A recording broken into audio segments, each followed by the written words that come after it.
Well, in the coming years, computer chips will cost as little as a penny.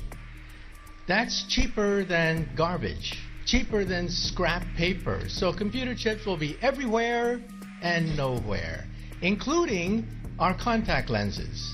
So when we put on our contact lenses and blink, we will go online. And who were the first people to buy internet contact lenses? College students taking final examinations. This means that my students will blink and they will not have to memorize all the things I've been talking about. This is going to revolutionize education because we cannot force students to memorize things that they can simply blink and get. And then if you feel sick, you will blink and see RoboDoc. RoboDoc is artificially intelligent, talks to you in plain English or Russian or whatever, speaks any language, accesses the entire internet for sound medical advice, almost for free. This is going to revolutionize the medical establishment. We'll still have doctors, but doctors will use RoboDoc as an aid. And if you're in a car accident in a foreign country, you don't speak the language, you'll talk to your wristwatch and talk to RoboLawyer. RoboLawyer understands the law in any country, in any language. In fact, I personally believe that artificial intelligence, the robotics industry, will eventually become bigger than the automobile industry of today, because your automobile will become a robot. You will talk to it. You will argue with it. You'll have discussions with your car about the best route to take. And when you want to park the car, you simply tell your car, park yourself. And the car parks itself. This is going to revolutionize urban economics when you don't have to worry about parking anymore. And then the next organ to be digitized is the brain. You may not know this, but 2 years ago, scientists were able to upload the first memories. Memories can now be uploaded and downloaded. This makes possible BrainNet. BrainNet could be the next step in the evolution of the internet. Instead of zeros and ones, instead of text, you will put emotions, feelings, sensations, memories. Teenagers will go crazy. Teenagers put happy faces at the end of every sentence.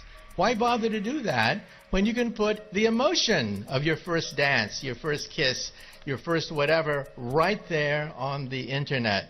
And so in the future, when you walk into a room, you will mentally command the internet. You'll take dictation mentally. You'll turn things on, turn things off, communicate with other people.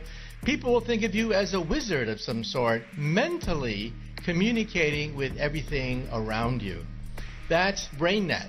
And then biotech is being digitized now. We can create a human body shop. We can create from your own cells, so there's no rejection mechanism. We can create skin, bone, cartilage, noses, ears, blood vessels, heart valves, bladders, complete windpipes can be grown in the laboratory. The next organ to be grown, by the way, is the liver. So for all you alcoholics in the audience, take heart. We may be able to grow your next liver. So even the economy is now being digitized into something I call perfect capitalism. You see, capitalism is based on supply and demand. But you don't know who's cheating you when you buy something. You don't know what the profit margin is. In the future, your contact lens will scan everything in a store, tell you who's cheating you, tell you who has the best product, what is the profit margin on every single thing that you can scan with your contact lens. And so capitalism becomes perfect supply and demand. This means that there are winners and losers. The losers will be middlemen. Because why did Amazon become so big? Why did Airbnb, why did Uber become so quickly so large? Because they digitized the middlemen. So I tell my friends, if you want to become a billionaire, take an industry, take any industry. Write down all the places where there's friction, where there is middlemen, where there's obstruction, where there's frustration. List all the places in any industry, digitize it, and you too could become another Amazon founder. Thank you, Professor. In good futurism, that is a future with both inspires and terrifies. So thank you. John X. Army, signing out from the belly of the beast.